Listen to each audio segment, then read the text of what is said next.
Halo, salam bahagia. Saya calon guru penggerak angkatan 11 Yunita Nurmastianingrum dari Kabupaten Boyolali. Saya akan berbagi aksi nyata tentang budaya positif. Dalam video aksi nyata saya mencantumkan beberapa hal. 1. Penerapan dalam membuat keyakinan kelas. 2. Penerapan segitiga restitusi pada murid. 3. Melakukan diseminasi tentang budaya positif dengan rekan sejawat. Keep watching!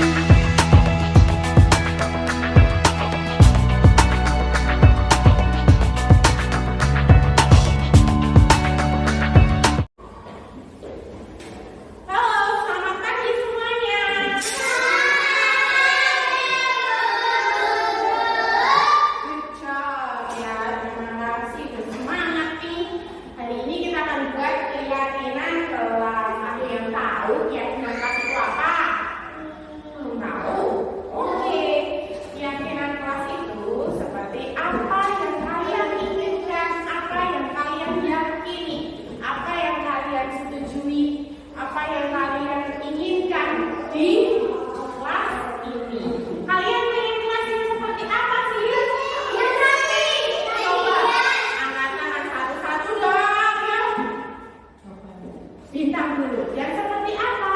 Yang hias, yang bersih. Yang hias bersih. Siapa? Coba tadi yang pertama siapa ya? Terus apa? Bersih. Bersih. Kalau Zara? Nggak boleh berantem. Terus apa lagi? Yang kayak gimana lagi? Ayo kata. Kelasnya yang rapi. Rapi. Kesha? Kelasnya gimana?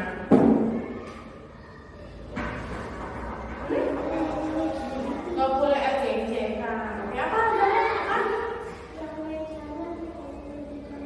Mejanya yang bersih ya. Oke, kalau David? Nggak boleh jahil sama temannya. Pengen kelas yang seperti itu ya?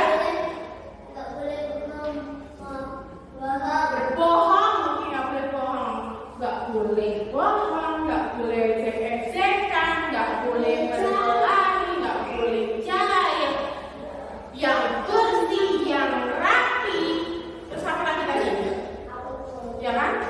Seperti nggak boleh tidur. Oke. Nah, itu kalau nggak boleh itu kan kalimatnya negatif ya. Bunita jadikan positif ya. Oke, kalimatnya biar lebih bagus keyakinan. Nah, anak-anak seperti tadi itu kan ada yang nggak boleh bohong berarti yang gimana? Harus apa? Harus jujur. Jujur, betul, bagus, dasar 100. Terus apa lagi tadi? Yang nggak boleh ejek-ejekan berarti yang apa? Saling apa? Menyayangi teman, menghargai teman ya. Oke, di sini Bunita punya keyakinan kelas anak-anak. Kalian pilih ya sesuai yang kalian inginkan. Kalian boleh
belakang, antri di belakang.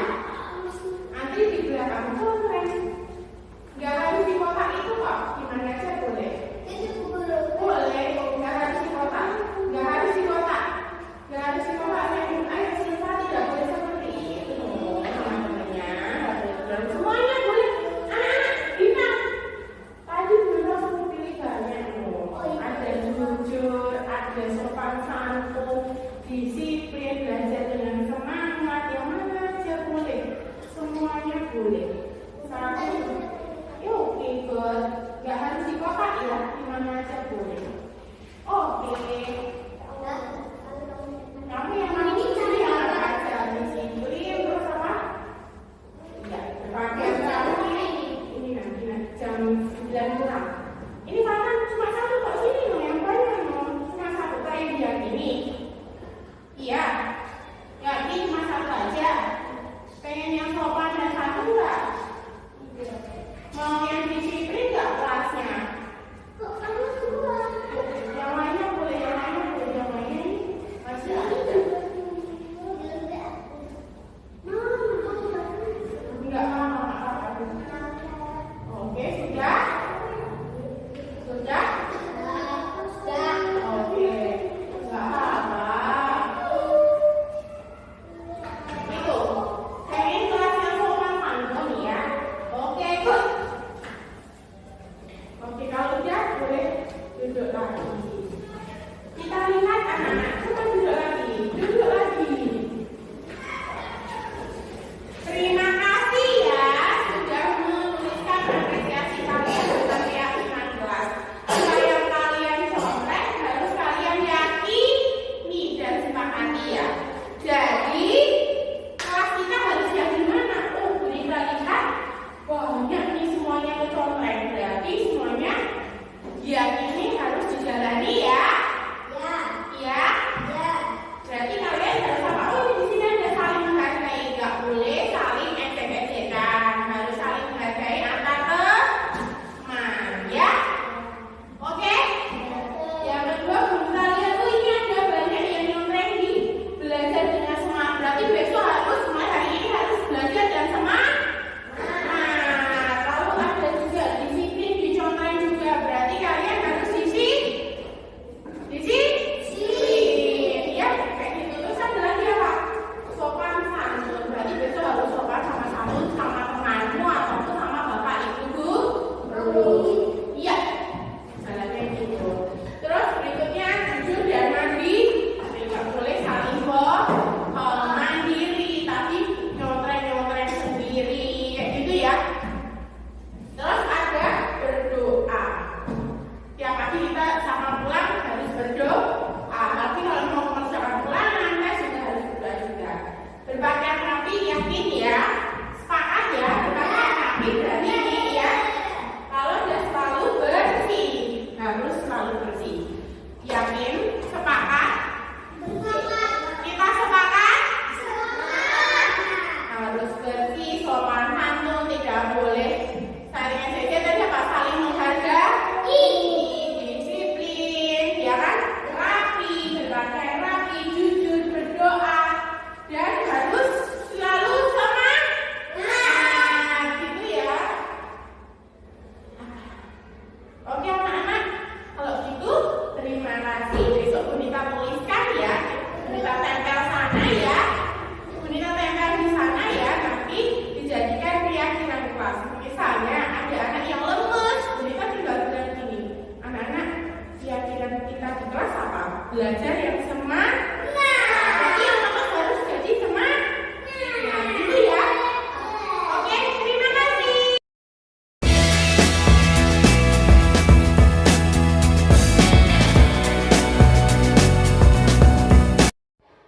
Selamat pagi Sob. Pagi. Nah, gimana kabarmu?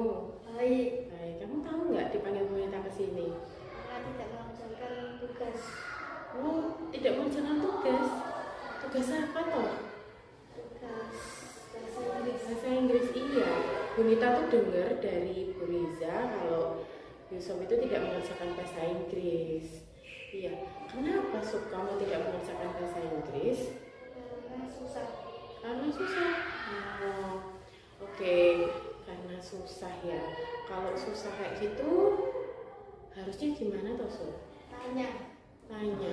Bu Nita juga pernah mengalami hal seperti itu, kesusahan saat mengerjakan PR. Tapi Bu Nita berusaha, ya kan? Harus seperti itu kan? Kalau misalnya tidak bisa mengerjakan berarti tanya. Kamu tahu nggak keyakinan kelas kita? Tahu. Apa? Rajin. Rajin. Yusuf udah melakukan belum ini? Belum. Belum. Jadi kedepannya gimana? Harus rajin mengerjakan PR. Iya, rajin mengerjakan PR. Gitu ya, Sob ya. Besok bisa? Bisa. Bisa. Good, oke. Besok bisa lebih rajin lagi ya. Ya. Kalau ada yang susah gimana? Tanya. Tanya. Terima kasih ya, Sob. Gak usah takut. Oke? Gak usah takut sama Bapak Ibu guru. Kalau mau tanya, tanya saja. Ataupun tanya dengan temanmu. Terima kasih ya, Yusuf, waktunya. Udah, sana balik lagi ke kelas. Terima kasih. Siap. Selamat pagi, Dava. Pagi, Bu. Oh, Dava, ini kenapa kok masih pakai tas? Bangunnya kesiangan terlambat sekolah. Bangunnya kesiangan, terlambat sekolah. Oke, Bu Nita tahu ini pasti ada alasannya kenapa kok bisa bangunnya kesiangan. Tidurnya kemalaman. Iya, tidurnya pasti kemalaman ya. Oh, gak ada yang bangunin tuh? Enggak. Gak ada yang bangunin. Oke, kalau misalnya gak ada yang bangunin, gimana besok solusinya? Kalau kayak gini terus nanti telat. Iya. Solusinya apa? Harus tidur lebih awal. Tidur lebih awal, betul. Oke, Bu Nita juga udah pernah telat, tapi kita harus apa? Berusaha untuk agar tidak telat. Tadi kamu bilang tidur lebih awal. Ya, bisa juga dengan apa? Menyalakan alarm, gitu ya. Oke, Dava. Dava, kamu masih ingat gak keyakinan kelas kita? Rajin. Rajin, ya betul. Keyakinan kelas kita tuh rajin. Jadi harus apa kamu besok? Harus tidur. Tidur lebih awal. Terus habis itu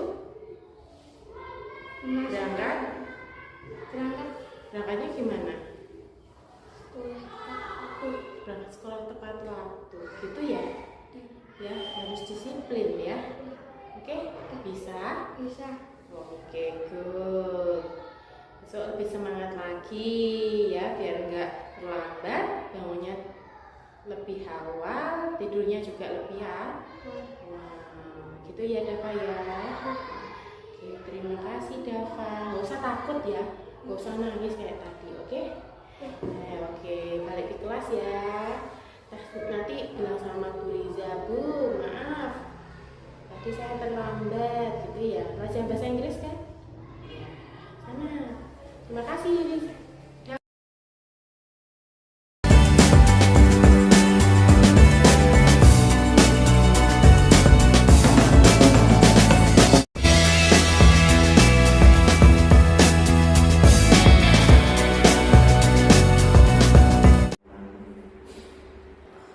Assalamualaikum warahmatullahi wabarakatuh. Terima kasih Bapak Ibu sudah menyempatkan untuk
ekspektasi yang sering terjadi tentang teori kontrol, yaitu ilusi guru untuk mengontrol murid. Kita sering mengontrol murid. Terus ilusi bahwa semua penguatan positif, efektif dan bermanfaat. Lalu ilusi bahwa kritik dan membuat merasa bersalah mampu menguatkan karakter. Ilusi bahwa orang tua berhak merasa. Di sini kita sering sekali melakukan, terutama saya sendiri, ketika saya berefleksi bahwa kita sering melakukan beberapa pemaksaan pada anak, terutama ketika lomba, ayo lomba, nggak mau, ayo maju, pokoknya maju seperti itu. Aku belajar, enak harus belajar ini, harus seperti ini, harus seperti ini, seperti itu. Biasanya kita sering seperti itu ya Pak Bu, terutama saya sebelum saya mempelajari ini. Lalu ternyata ketika perubahan stimulus respon menjadi teori kontrol, bahwa realitas kebutuhan kita itu semuanya sama. Itu untuk stimulus responnya. Untuk teori kontrolnya tentang dunia bahwa kita tuh punya kebutuhan yang berbeda-beda. Oleh karena kebutuhannya sama, semuanya belajar. Tapi pada kenyataannya kebutuhan kita itu berbeda-beda. Semua orang melihat hal sama, tapi kenyataannya setiap orang itu memiliki gambaran yang berbeda di teori kontrol. Kita coba mengubah orang agar berpandangan sama dengan kita, padahal kita harusnya bisa memahami pandangan orang lain tentang dunia, gitu. Lalu juga perilaku guru dilihat sebagai suatu kesalahan. Kita sering juga kalau misalnya ada anak yang melakukan kesalahan, kita bisa dicakap, itu salah, itu nggak benar, itu nggak. Padahal semua perilaku itu mesti memiliki tujuan, alasan mengapa mereka melakukan seperti itu. Kalau orang lain bisa mengontrol saya, lalu kalau untuk di teori kontrol tentang dunia, hanya Anda yang bisa mengontrol diri Anda. Coba Bapak Ibu kepalkan tangan. Lalu salah satu coba Bu Putih, Pak Putih kali beda. Bu Putih kali Bianti. Bu Putih coba buka kepala dari Bianti. Bianti bisa? Jadi coba sekencang itu lah. Pertama kali adalah keinginan Anda. Ini tuh Anda, coba buka. Bisa tidak? Coba diinterupsi. Buka. Kalau bukanya apa? Karena Bu Yanti yang mau membuka. Coba kalau Yanti nggak mau, Bu Putih bilang buka. Langsung tidak bisa, ya kan? Itu namanya teori kontrol. Setiap orang punya kebutuhan masing-masing, keinginan masing-masing. Jadi tidak bisa ketika kita memaksakan sesuatu, ayo dibuka. Nah, sama seperti ini anak didik kita tidak bisa memaksakan anak untuk A, B, C, tapi sesuai dengan kebutuhan mereka. Lalu saya bisa mengontrol orang lain, tapi pada dasarnya itu Putih tidak bisa mengontrol Bianti untuk membuka kepala tangan tersebut. Pemaksaan pada saat rujukan gagal, ketika ada anak yang tidak mau mengerjakan PR, ayo dikerjakan. Ketika nggak bisa dikerjakan, kalau nggak mau kerjakan kita ini nggak kasih hukuman diri itu masalah. Padahal kita bisa melakukan kolaborasi atau proses menciptakan pilihan-pilihan baru. Misalnya tentang mengerjakan PR, ayo dikerjakan PR-nya. Nanti kalau tidak dikerjakan nanti tidak bisa. Kalau ada yang sulit, nanti kan ada kolaborasi, ada solusi. Selain pemaksaan, lalu ada modal berpikir dengan kalah. Misalnya nggak bisa berarti itu kalah. Kalau bisa itu berarti menang, seperti itu. Padahal pada dasarnya kita harusnya berpikir bahwa modal berpikirnya menang seperti itu. Itulah teori kontrol tentang dunia. Selanjutnya disiplin positif. Ternyata yang selama ini kita katakan disiplin itu biasanya berujung dengan suatu peraturan di mana kalau tidak ditepati akan mendapatkan hukuman. Itu pemikiran saya dulu. Setelah saya mempelajarinya, ternyata disiplin itu adalah disiplin berasal dari kata disiplina yang artinya belajar. Disiplin mengacu pada disiplin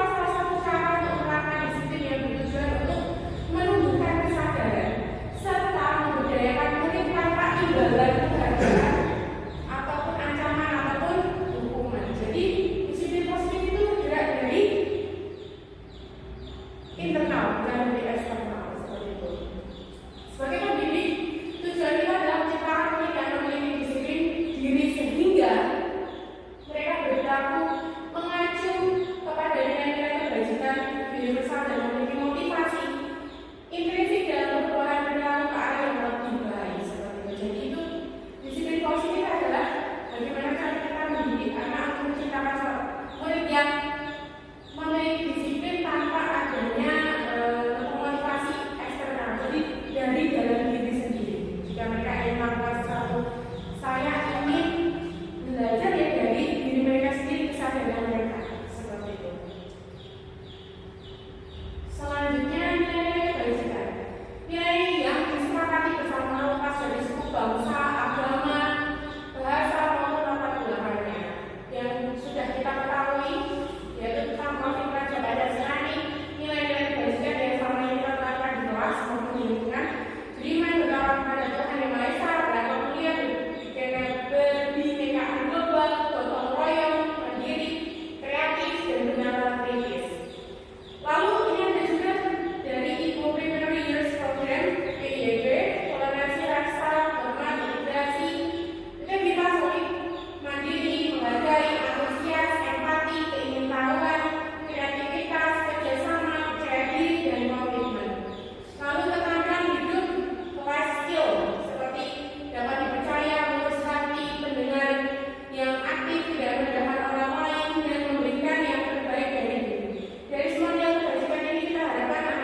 memiliki anak-anak kita bisa memiliki motivasi intrinsik di dalam diri mereka.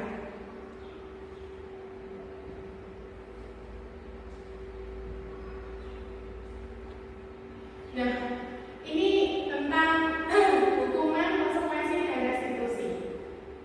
Biasanya yang diterapkan adalah tentang hukuman, tidak terencana, tidak murid tidak tahu apa-apa yang akan terjadi, tidak dilibatkan bersifat satu arah dan berupa hukuman fisik atau psikis.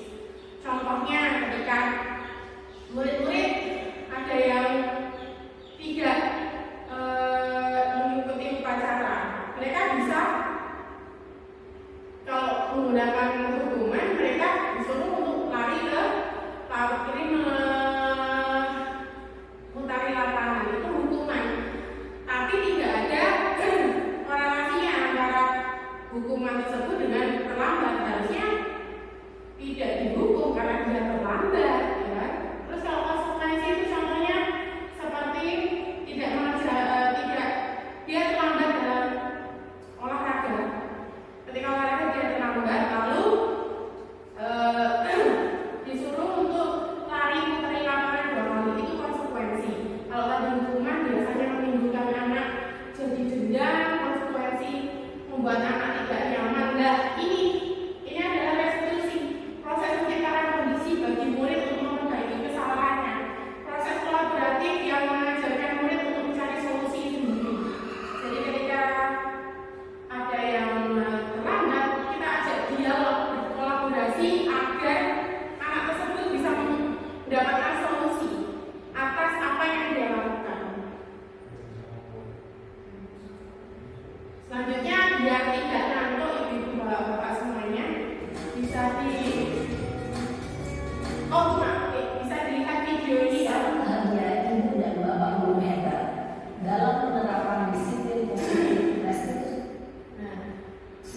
Salah satu programnya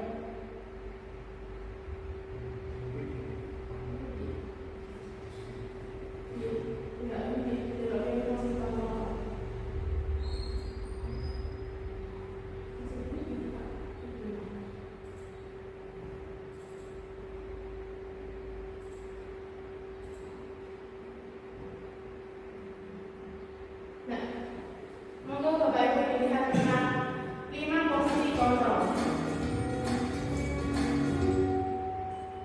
salam bahagia ibu dan bapak guru hebat dalam penerapan disiplin positif restitusi. Salah satu program yang dikembangkan adalah 5 posisi kontrol.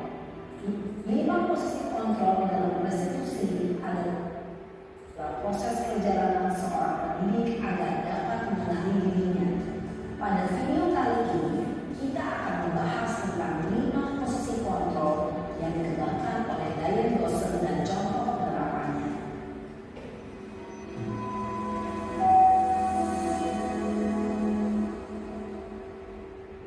5 posisi kontrol itu adalah: 1. Posisi penghukum.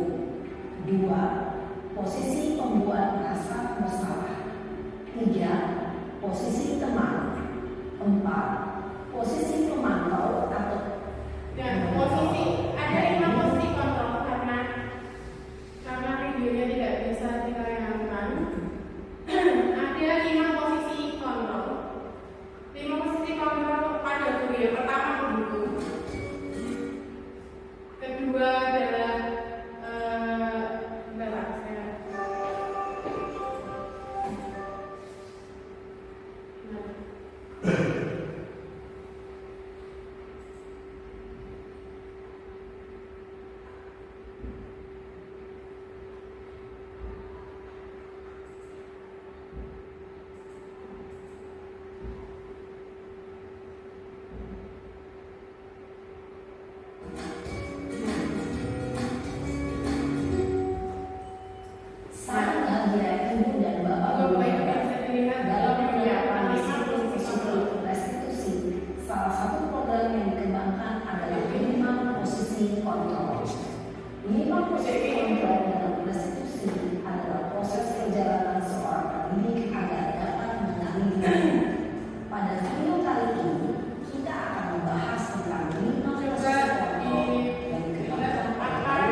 5 posisi kontrol itu adalah: 1. Yang pertama Posisi penghukum.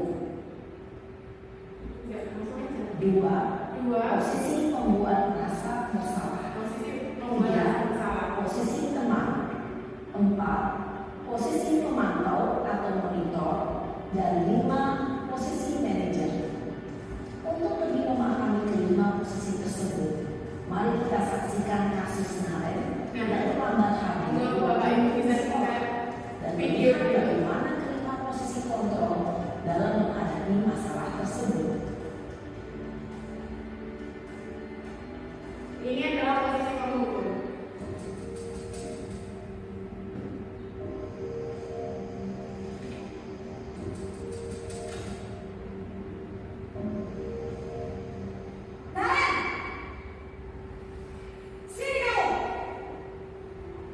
Ini posisi gurunya ya. Saya lagi. Selalu terlambat. Kamu deh, pasti terlambat. Maaf Bu, saya Apa? Apa coba? Alasan kamu apa lagi? Kapan sih kamu tidak terlambat? Malas sekali ya kamu jadi anak. saya Dasar pemalas. Gak kapok-kapok sih kamu. Sudah berapa kali terlambat? Sana, kamu keliling lapangan basket. Dua kali. kenapa saya harus ke lapangan basket Bu? Kenapa? Kamu lawan ibu. Berani-beraninya jawab. Sudah terlambat, masih berani jawab pula. Sekarang, keliling lapangan basket 5 kali sekalian. Biar kapok. Cepat. Pergi sana ke lapangan basket. Posisi penghukum biasanya berbicara dengan nada tinggi Nah, posisi penghukum ini biasanya dan menyindir. tapi Hukuman bisa Hukumnya jelas menjadi psikis. Ibu dan bapak guru hebat, dampak yang terjadi pada murid ketika guru berada pada posisi penghukum adalah murid cenderung akan memberontak, bahkan menyimpan dendam. berikutnya adalah posisi pembuat rasa bersalah.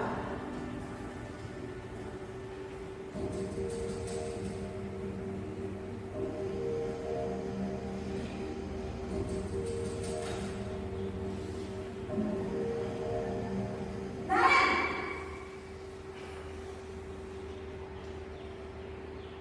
Selamat pagi Bu. Naren! Kamu kenapa terlambat lagi, nak? Ya Tuhan, Naren. Kamu senang ya bikin ibu susah ya? Kalau kamu terlambat lagi, nanti ibu yang ditegur bapak kepala sekolah, nak. Disangka ibu tidak bisa membina kamu. Duh, gimana ini? Maaf Bu, Duh, Gusti Naren. Kamu suka ya kalau ibu ditegur bapak kepala sekolah? Terus, sekarang ibu harus tulis apa yang ibu absen? Ini kamu sudah sering terlambat loh. Ibu harus apa coba? maaf Bu, maaf sekali. Ya sudah, lain kali jangan bikin ibu susah lagi ya nak ya. Ibu tidak akan apa-apa lagi kalau kamu begini terus. Bisa jantungan kalau ibu ditegur bapak kepala sekolah. Sana cepat ke kelas. Maaf ya Bu, maaf sekali. Posisi membuat rasa bersalah berbicara dengan nada tenang, cenderung lembut, namun Dan kalian adalah lembut, tapi membuat murid merasa membuat rasa buat anaknya itu jadi rasa salah. dirinya sendiri. Kalimatnya kayak lembut-lembut, tapi lembut saja nih. Jangan gitu. Ketika guru mengambil posisi Ya, mereka membuat rasa bersalah ini akhirnya bersalah dan anaknya akan merasa bersalah.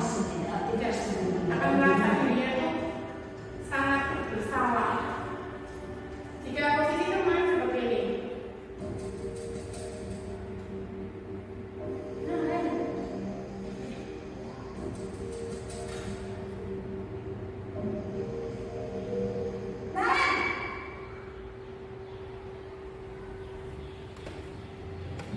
Selamat pagi Bu. Wah, sudah jam berapa ini nak?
Selamat pagi, Bu.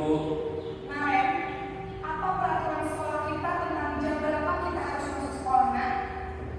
Kita Pemantau itu harus di suruh sekolah sebagai dulu. pemantau Iya, memberikan pemberitahuan kepada anak. Naren sudah tahu konsekuensinya apa? Konsekuensinya apa? Saya harus tinggal kelas pas jam istirahat selama 20 menit. Ya benar, konsekuensinya demikian. Jadi nanti jam 9.30 pas istirahat, kamu harus tinggal di kelas, kerjakan tugas tambahan untuk ketertinggalan kamu, ya? Baik, Bu. Posisi pemantau mengandalkan penghitungan atau data untuk mengontrol murid. Guru mengarahkan murid berdasarkan peraturan dan konsekuensi.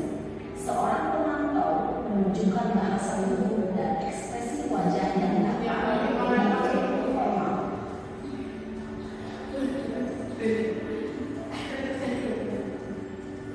Berikutnya ada posisi manajer. Nah, ini yang coba dulu.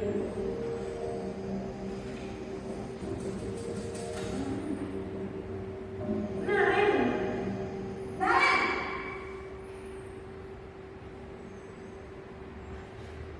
Selamat pagi, Bu. selamat pagi Naren. Maaf, Bu. Saya terlambat. Iya, sekolah.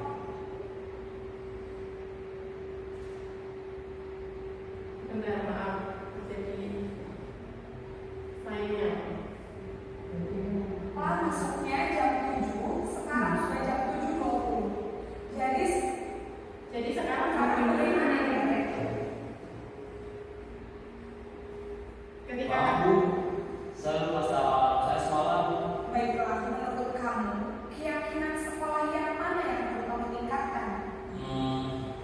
Menghargai diri sendiri dan orang lain mungkin, ya, Bu. Setuju. Jadi, apakah Naren meyakini prinsip saling menghormati tersebut? Iya, Bu. Saya meyakininya. Apakah Naren bersedia memperbaiki masalah keterlambatan ini? Bersedia, Bu. Bagaimana kamu akan memperbaiki masalah keterlambatan ini? Saya akan coba untuk tinggal di rumah menyetel alat saya, Bu. Baik, kalau Naren mau menyetel alarm di rumah. Nah, ada orang yang kira-kira bisa bantu mengingatkan tidak? Ada, Bu. Kakak saya, Kak Emma. Ada lagi selain KM? Selain Kak Emma, ada ibu saya. Baik, jadi yang mengingatkan Naren adalah Kak Emma dan Ibu kamu, ya? Kira-kira akan mulai alarm kapan, Naren? Setelah pulang sekolah, akan segera saya lakukan. Baik, jadi Naren akan setel alarm untuk bangun besok pagi dan akan diingatkan oleh kakak dan ibunda Naren, ya? Ada lagi yang mungkin perlu dilakukan, Naren? Agar tidak terlambat bangun lagi. Tidak ada, Bu. Baik, Naren. Terima kasih untuk kerjasama kamu. Sekarang kamu perlu kembali ke kelas untuk belajar. Baik, Bu. Terima kasih. Posisi manajer adalah posisi kontrol yang disarankan untuk membimbing murid memiliki sikap disiplin yang positif, yaitu oke.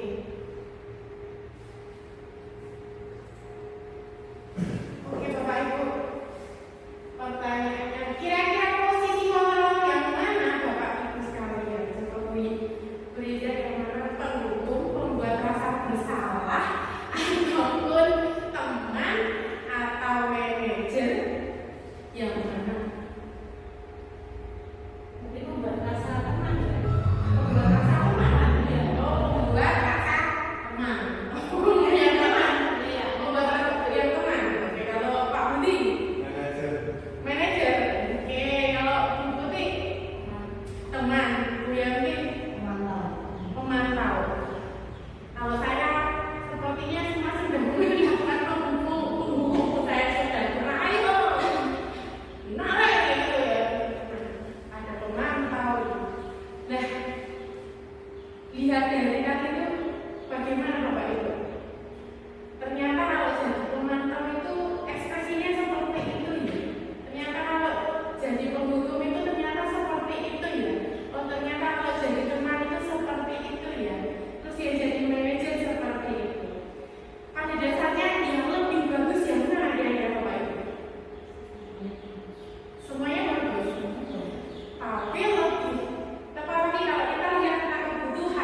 Ya. Membuat keyakinan kelas di kelas 1 saat itu kan kalau di kelas atas keyakinan kelas itu langsung anak-anak maju, ada yang bertanya, memberikan pendapatnya. Maka itu di kelas 1 ini saya juga mencoba anak-anak agar mengeluarkan dulu pendapatnya. Pengen seperti apa sih kelas yang kalian inginkan? Ini juga ada videonya. Mereka menjawab mau yang bersih bu, mau yang di kelas itu gak ejek-ejekan, tidak ini karena kita satu belum bisa 100% bisa menulis dan membaca. Saat itu saya bantu dengan beberapa gambar dan gambar itu sesuai dengan apa yang mereka inginkan. Lalu mereka saya minta untuk mencontreng, pilih mana keyakinan kelas yang mereka inginkan. Lalu setelah itu anak-anak saya bertanya lagi, apakah disepakati itu satu kelas? Lalu mereka jawab, iya aku setuju. Habis karena masih kelas 1 saya bantu untuk membacakan dan setelah sepakat semuanya akhirnya saya buat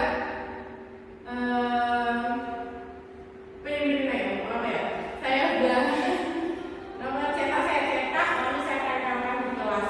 Nah, keyakinan kelas itu biasanya kalimatnya kalimat positif, bukan kalimat negatif dan bukan suatu larangan tidak boleh ini, tidak boleh ini, tapi hal yang positif. Misalnya kalau dari tadi contohnya anak di kelas 1 tidak boleh ejek-ejekan, kita bisa ganti kalimat positifnya dengan saling menghargai, saling menghormati, sopan seperti itu. Ataupun ada yang nggak mau kelasnya kotor, bisa diganti dengan bersih, menciptakan lingkungan yang bersih. Terus pengen mengerjakan PR, dilarang tidak mengerjakan PR, berarti bisa diganti dengan rajin seperti itu. Itulah keyakinan kelas. Ketika anak nanti melakukan tindakan yang tidak sesuai dengan keyakinan kelas, kita tidak perlu lagi bilang, kamu nggak boleh itu salah. Sebenarnya kita tinggal tanya saja, bagaimana keyakinan kelas kita, bagaimana keyakinan sekolah kita. Kita hanya cukup mengingatkan kembali untuk anak bisa menyadari itu, lalu kita bisa berikan solusinya.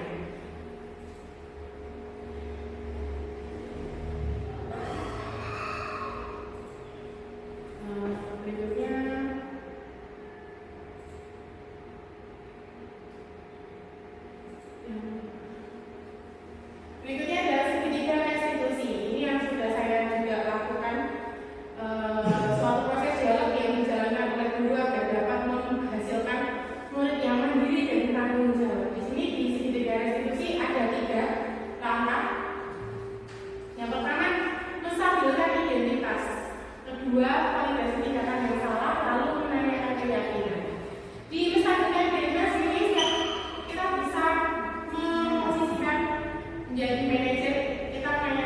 Kita memberitahukan bahwa setiap orang pasti pernah melakukan kesalahan. Kamu bukan satu-satunya yang pernah melakukan ini. Lalu dalam validasi tindakan yang salah, kita bisa menyadarkan pasti apa yang mereka lakukan itu punya alasan mengapa mereka melakukan itu. Lalu ada cara yang lebih efektif untuk mendapatkan apa yang kamu butuhkan. Jadi memberikan solusi. Lalu berikutnya bukan memberikan solusi, tapi bersama-sama mencari solusi. Kalau memberikan solusi berarti kita bukan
Bu Nita juga pernah tidak mengerjakan tugas saya waktu itu saya gitu, biar anak itu tidak takut.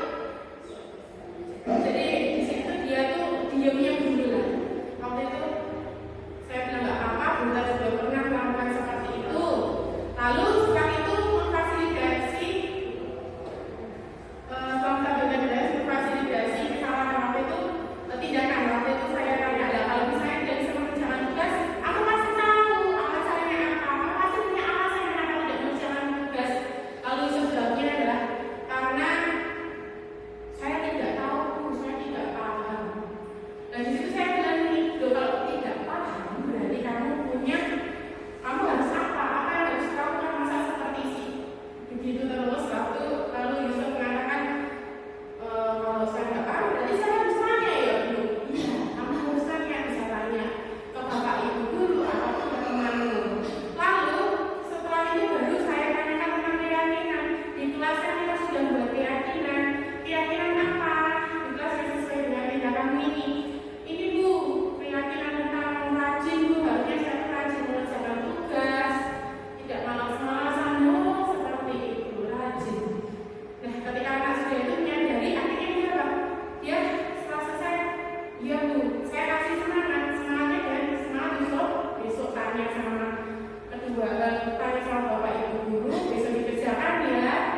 Lalu anak itu bisa kembali lagi ke kelas. Saat kembali lagi ke kelas, anak tersebut tidak merasakan rasa takut ataupun rasa dendam karena saya tidak memarahinya.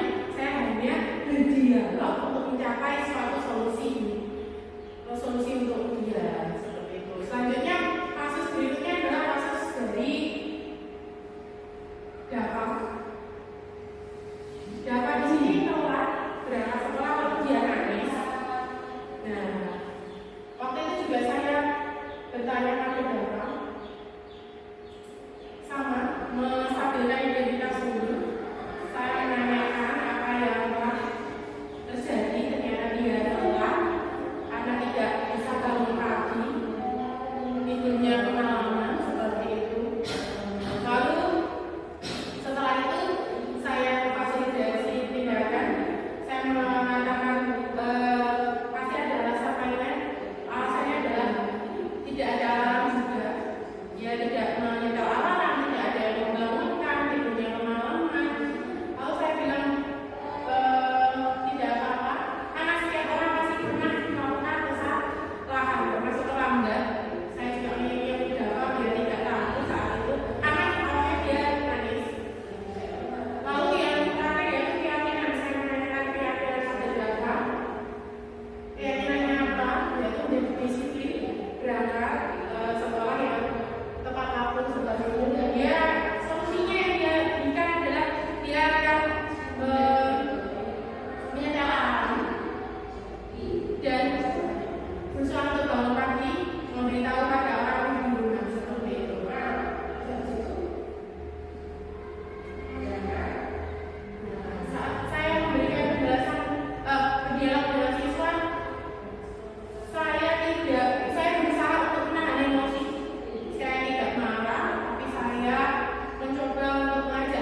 Selamat pagi Bu Putih. Ya, selamat pagi Bu Yunita. Oke Bu Putih, kemarin ya saya kan sudah diseminasi. Bagaimana menurut jenengan? Menurut saya kemarin diseminasi dari Bu Yunita itu materinya sangat menarik ya, menambah wawasan, informatif, dan juga sangat menginspirasi untuk menerapkan apa yang saya dapatkan dari diseminasinya Bu Yunita kemarin di kelas saya atau di sekolah. Rencananya adakah materi kemarin untuk diterapkan di pembelajaran jenengan? Oh ada, terutama tentang segitiga restitusi dan 5 kontrol guru, posisi kontrol guru. Nah itu menurut saya sangat membantu saya untuk mengatasi permasalahan dengan siswa yang ada di kelas. Gitu. Oke, terima kasih Bu Putih. Sama-sama Ibu Yunita, semangat untuk CKP-nya. Iya, terima kasih. Selamat siang Bu Riza. Selamat siang juga Bu Nita. Ya, di sini saya mau meminta testimoni tentang diseminasi budaya positif yang kemarin saya lakukan. Bagaimana menurut Anda, Ibu? Diseminasi kemarin sangat menarik Bu Nita. Saya bisa tahu bagaimana posisi kontrol guru terhadap murid. Nah, untuk itu saya juga bisa berlatih untuk memposisikan guru sebagai kontrol manager. Ya. Terima kasih Bu. Ya, sama-sama Bu Nita. Sukses selalu ya. Terima kasih. Pembelajaran pendidikan sangat menyenangkan. Terima kasih Bu